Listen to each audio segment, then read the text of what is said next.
Hi అండి. Hi అండి. So Ram Charan గారు నటిస్తున్న 'పెద్ది' నుండి అయితే ఫస్ట్ లుక్ వచ్చేసింది. సో అది చూసిన తర్వాత మీకు ఎలా అనిపించింది?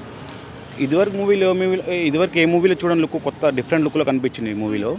సో లుక్ బాగుంది ఫైనల్గా. మ్మ్. చాలామంది పుష్పలాగా ఉంది అని అంటున్నారు. సో అదే సేమ్ బ్యాక్ డ్రాప్లో వస్తుందా?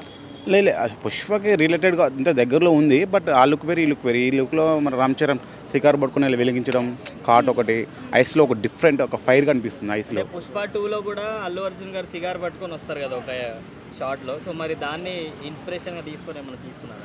అలా ఏం లేదు. ఇప్పుడు ఒక్కొక్క డైరెక్టర్తో ఒక్కొక్క స్టైల్. అంటే ఇప్పుడు సుకుమార్ గారి శిష్యుడే బుచ్చిబాబు. సో చెప్పలేం, అంటే ఒక్కొక్కరితో ఒక్కొక్క స్టైల్. ఆయన దగ్గరే నేర్చుకుని కాబట్టి కొంచెం దగ్గరలో తీశాడు. ఈ సినిమా ఈ కాన్సెప్ట్ తగ్గట్టుగా, ఈ కాన్సెప్ట్ రిటైల్గా అలాగే ఉంది ఈ కాన్సెప్ట్ కూడా. సో దాని తగ్గట్టు కాన్సెప్ట్ తగ్గట్టుగా లుక్ వచ్చింది అనుకుంటున్నాను. సో ఆ లుక్ చూసిన తర్వాత కొంతమంది ఏమంటున్నారంటే రామ్ చరణ్ గారు నటించిన రంగస్థలం లాగా ఉంది అని చెప్పేసి అంటున్నారు. స్టోరీ కూడా అలా ఉండబోతుంది అంటారు. రంగస్థలం అనేది విలేజ్ పీపుల్, అంటే విలేజ్లో ఒక పీపుల్ ఎలా ఉంటారో అలా ఉంది. ఇది ఫుల్ రగడ్ లుక్ కదా ఇది. వినయ విజయ రామ ఇదివరకు ఒక మూవీ వచ్చింది బోయపాటిది.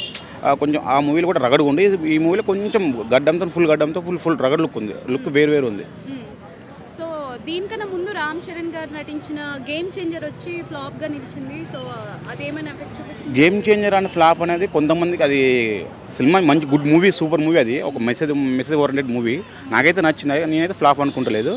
సో ఆ మూవీ మించి ఉంటుంది సినిమా, ఇంకా బాగుంటుంది అని అనుకుంటున్నాను. ఇది ఈ సినిమా హిట్ అవుతుందన్నా? 100% అవుతుంది.